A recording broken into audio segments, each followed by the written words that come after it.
I would say if there's not significant progress on Canada-US trade and some of these international deals with tangible commitments, not just commitments to commit in the future and MOUs, by the end of this year, I think Canadians are really going to be wondering what it is that they voted for back in the spring. Well, folks, they do say buyer's remorse is a hell of a thing. Welcome back to the channel. Today, we're going to be taking a look at some present and past videos, which are going to correlate with each other, especially with some of the announcements that we've been hearing from Carney coming out of the EU while he's meeting with different leaders, as well as some of his ministers and the projects that they're announcing. We're also going to be taking a look at the interview that Pierre Poilievre had in Atlantic Canada yesterday, and a few other little stories. So without further ado, let's get into the news. All right, so yesterday there was a lot of coverage in regards to Carney, his ministers, and as I mentioned, even a bit on Pierre Poilievre. And it's all been targeted around some of the announcements that Carney's been making while he's been in the EU meeting different leaders. Just a few days ago, we covered the Ukraine stuff, either defense or financial support. Now he's talking about helping other countries in the EU with energy, so LNG, pipelines, ports, which is very new to this government because they're anti that kind of stuff. And as you heard from Kate, some people might start regretting voting for Carney because they might say, well, he's in between a rock and a hard place with the situation he's in. But as she points out here, this is what he ran his campaign on, that he was the guy for this. And if he's going to fail at both sides of this trade coin, whether it's with the United States or with the EU, he's just going to end up empty-handed. No one is saying it is not complex. But the Prime Minister campaigned and won an election on being the guy to get a deal done, being the one to negotiate with Trump. That is how he positioned himself in the election campaign. So we are now a quarter in to this mandate, and Canadians do not have anything to show in terms of a trade agreement. So the government has indexed heavily to showing progress on international trade and on the Canada-US relationship. There's nothing there to show. Meanwhile, they've left themselves exposed on domestic policy. We're nowhere on housing, crime, immigration, affordability. So unless you're going to deliver on the former to try and offset the latter, then you find yourself empty-handed in both instances. And this is something that we are starting to witness in real time as the media is questioning Carney on a few of his announcements. Yesterday, the German media questioned Carney when he was talking about LNG with the German Chancellor, and this was the question that was posed to him. Prime Minister, just one question about raw materials. Could you please explore a bit more what Canada can realistically actually offer to Germany and Europe, given the fact that ports on the East Coast and also pipelines are still lacking? Now, I think it's absolutely hilarious that the reporter asked Carney this question. And I have a feeling this is the same reporter that asked Trudeau about LNG like 3 years ago when the other German chancellor was here in Canada. But this shouldn't even really be an announcement or a question regarding LNG because it should have been done already. But this is going back to Trudeau when he was questioned about this, and he said that there was no business case for LNG in the EU. Good morning, Steve Chase, Globe and Mail. I want to follow up on my colleagues' questions, and my first question is for Mr. Trudeau, but I invite the Chancellor to answer as well. And given everything you've been saying about LNG, I'd like to ask you now, as things stand in August 2022, what are the prospects for any LNG exports from Quebec or the East Coast to Europe directly in the next 5 years? And the same for hydrogen. There are a number of potential projects, including one in St. John's and some others that are on the books for which there has never been a strong business case because of the distance from the gas fields, because of the need to transport that gas over long distances before liquefaction. We are looking right now, and companies are looking at whether or not the new context makes it a worthwhile business case to make those investments. From the government standpoint, easing the processes because of the difficulty that Germany is facing to make sure that we can move through regulatory hurdles more quickly is something we're willing to do, but there needs to be a business case. It needs to make sense for Germany to be receiving LNG directly from the East Coast. Those are discussions that are ongoing right now between our ministers, between various companies, to see if indeed it makes sense. Now, first off, I apologize for you having to listen to Trudeau talking again. I know it's been a very long time on this channel since we've heard from him. But secondly, that was August 22nd, 2022. And Trudeau announced there that the government and the ministers are looking into whether there's a business case for it. That was over 3 years ago. It is currently August 2025. And now they seem to see that there's some sort of a business case for it.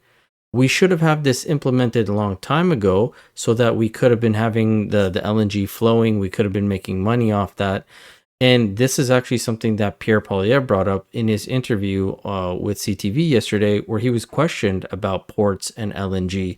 And he kind of laughs because he brings up how Poland, the ambassador for Poland, which was in yesterday's video, laughed at us saying, well, we are kind of getting your gas, but it's not from you, it's from the US. Today it's being reported, and the Prime Minister in Latvia spoke about big projects in Churchill and Montreal, Port of Montreal, that could be coming for the export of things primarily like LNG. Here on the east coast of Canada, we're sort of looking around and going, well, over here, because we have an LNG port in St. John that could be retrofitted for that type of purpose. Will you fight for maritime ports to be included in that? Absolutely. And in fact, I strongly support natural gas development, liquefaction, and export from Eastern Canada. We should be able to defund Vladimir Putin right now by selling our gas to the Europeans, but the Liberals have blocked every natural gas liquefaction and export project that has been proposed in Eastern Canada, saying there's no business case. Mr. Carney still won't commit to one. And yesterday, the Polish ambassador was laughing at us on CBC. He did an interview where he started laughing. He said, we do buy Canadian natural gas from the Americans. They buy it cheap from Canada and sell it to us at a higher price, said the Polish ambassador. So the Americans are making money off our gas instead of letting great Eastern Canadian pipe fitters, welders, and electricians build liquefaction facilities and ship it off directly. We should be getting $14 a cubic, a British thermal unit. We're getting $3. So we got to get the Liberal rules out of the way, unleash export over the Atlantic, and that starts right here in Atlantic Canada. Now, that sounds like a fantastic idea, but it's a little bit too much common sense because they aren't looking at Atlantic Canada. The Liberals are talking about the Port of Churchill and the Port of Montreal. And when Tim Hodgson was asked about this today in the media, again, he kind of made it sound like there's not really a business case. Germany's kind of interested in it right now. And he even went as far as saying, well, it's going to take 5 years to essentially get this pipeline or get this going, even though Trudeau said that exact thing 3 years ago, that it would take 5 years. And he kept passing the buck to Germany, saying this is what they want, if they want it. The Prime Minister mentioned two things today that was very interesting. The Port of Churchill and the Port of Montreal announcement in 2 weeks. Can you give us a bit of detail? I'm not going to jump in front of the Prime Minister. I think what he said was the Port of Montreal is a critical piece of infrastructure for expanding trade, particularly with Europe. It's a port that we will be very focused on seeing expanded. And I think it's one of the projects that will get talked about. And there are proponents here today who are interested in that, who are talking to potential German customers about that. Now, that's an early stage. But I think what the Prime Minister was referring to is there seems to be a desire on the part of Germany to buy our natural gas, and we have a desire from proponents, a province, and First Nations to develop that for German customers.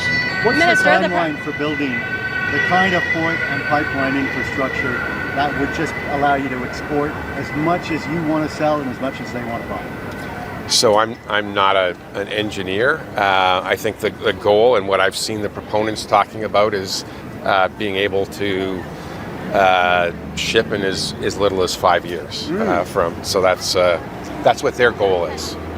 Do you hear the language he's using? That's what their goal is.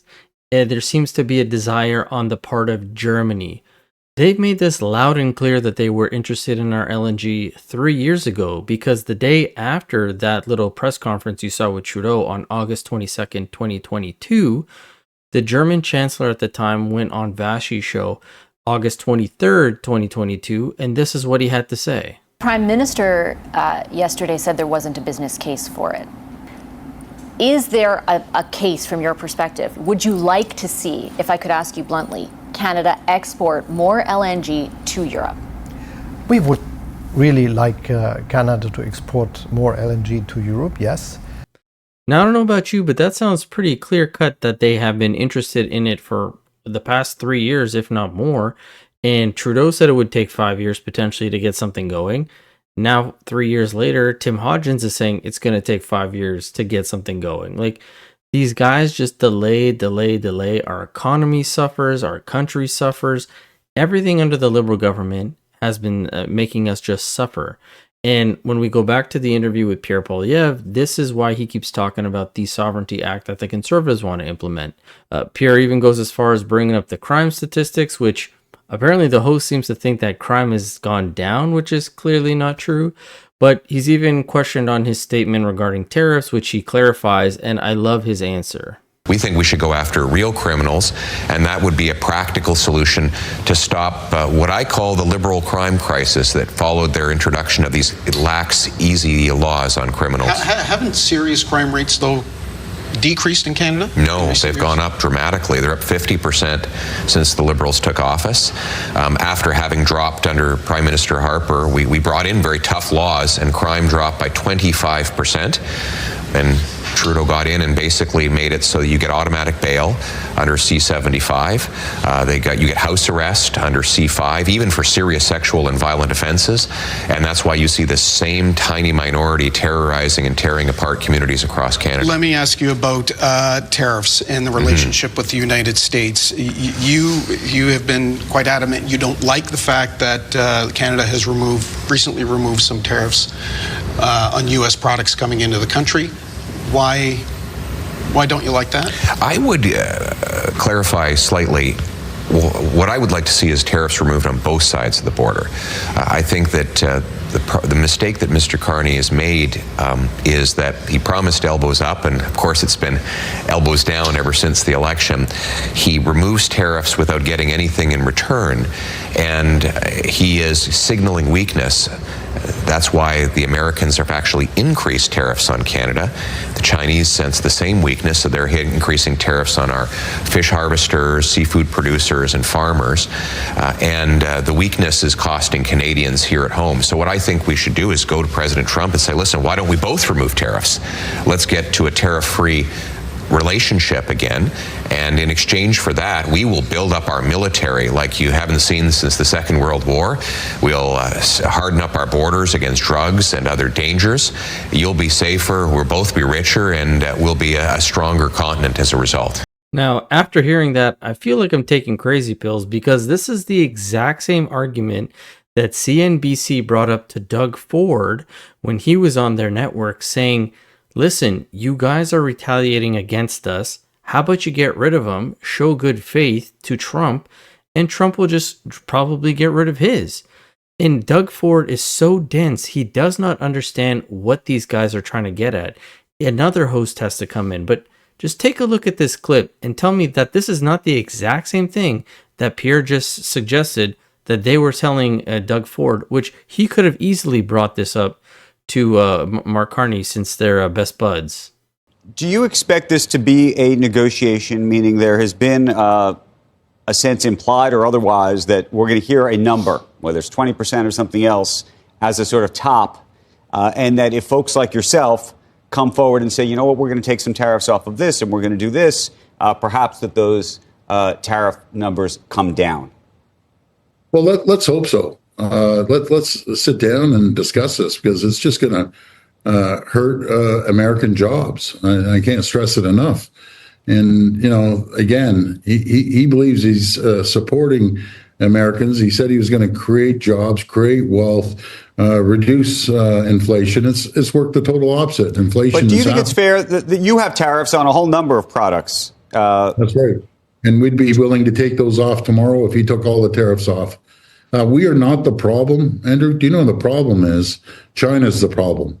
And he's taking a blind eye to China as they continue to build their critical mineral mass. We have all the critical minerals that our great neighbors need. We have the energy that our great neighbors need. I just want to go back for a moment. If in fact you're prepared to take your tariffs off, why wouldn't you have that negotiation and that conversation now before any tariffs get put in place? Well, we've had this conversation for over the last month. We don't want tariffs. We have another $65 billion worth of tariffs to launch today. That's the last thing we want to do because it's just, again, it's going to hurt both countries. It's going to hurt American workers. That's the last thing I want. Andrew meant take the other ones off, not the ones you're launching today. The ones that you already got. You're saying you take all your tariffs off. I'm saying we will take them all. That's right. Then why is that not? I guess my question is, why has all of that not already happened? And does President Trump know that you'd be prepared to do that? He knows, and Secretary Lutnick knows that we're willing to take these tariffs off like in the next minute if he said he's taking their tariffs off. Let's look at the auto sector. So how much of this then is some kind of theatrical dance between both yourself, frankly, and the administration? I mean, it sounds to me like if you're prepared to take yours off right now, he should be prepared to take whatever we would implement, and we wouldn't have this conversation. What I can't figure out is whether both of you are waiting so that you can say that you've both won in some way. Andrew, let me be very clear. We didn't start this tariff war.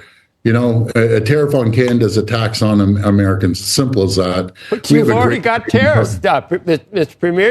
You say you didn't start it. You already have all these existing tariffs that you're willing now to take off. We're putting them on today, right? Now, that interview was 4 months ago on April 2nd.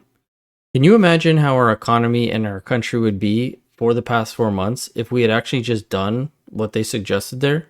If we had reached out to Donald Trump and told him, hey, we'll take care of the tariff situation if you could take care of yours.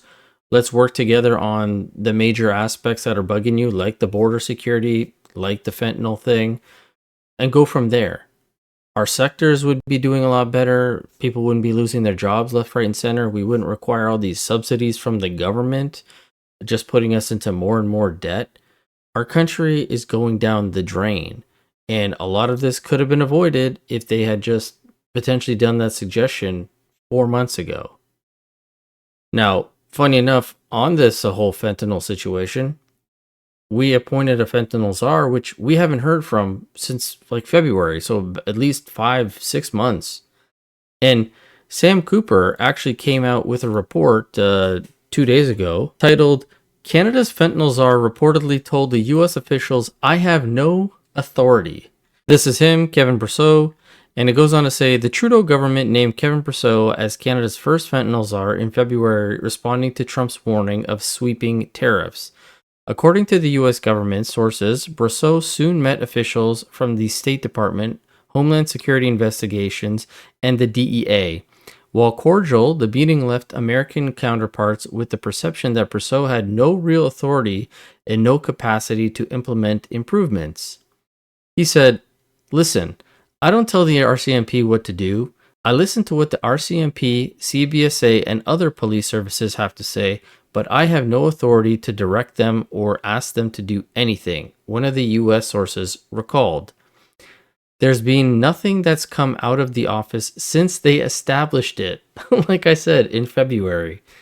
The source added, no strategic plan. I don't even know if he's relevant anymore. It was just another Trudeau NDP type program that sounded good when they announced it, but in the end, it didn't do anything. Now, he, according to the news that I heard yesterday, is going to be meeting in the U.S. today with some of these officials. Who knows what he's going to even report, what's actually going to be said or done there. But still to this day, we have our mainstream media talking about what a small player we are when it comes to fentanyl, that we're not a huge contributor, we're a small kick in the bucket. Yet, in yesterday's video, we had the Royal Military College professor, Christian Luprecht, I believe is how you pronounce his last name. He was on there talking about Carney putting on a show when it comes to making Canada seem significant by being insignificant. Well, he was on the morning show on CTV back in February talking about fentanyl and again how we don't actually know the numbers and that we are a much bigger part of this than people seem to think. First of all, my understanding is that we are manufacturers of fentanyl and that we are exporters of fentanyl. So before we get to where it's going, can you explain how fentanyl gets in and how it's made in our country? Who's making it? Yeah, one's a sin of commission, the other is a sin of omission. So it's relatively easy to bring fentanyl into this country. Risks of detection, disruption, let alone prosecution, are virtually none. We have relatively few resources dedicated to this on either the border side, and we have relatively lax regulations and relatively lax enforcement of the regulations, and many of the precursors had not previously been scheduled substances. This has led to an overproduction of fentanyl, and that overproduction in Canada is looking for a market. So there's spillover effects to the United States. There's also spillover effects to Australia and to Europe. So these complaints are not just coming from the Trump administration. They predate the Trump administration in the United States. And there's often this cited figure of 20 pounds that were picked up. But the reality is that we don't actively have resources to look for it on the way southbound to the United States. And of course, what you pick up then is not a particularly good indication of how large the flow actually is. So we don't actually know. This has predated Trump's administration, and we are producing so much that there's a spillover effect to Australia, to America, to Europe. I think we're a lot bigger than we seem to think we are. But I'll pose that question to you guys. What do you think about all this? What do you think about what we covered in today's video? Let me know your thoughts in the comment section below. As always, if you guys could like, comment, subscribe, share the video. It really does help out the channel. It helps out the video too. I do appreciate that. And as always, I'll catch you guys on the next one. Thanks so much.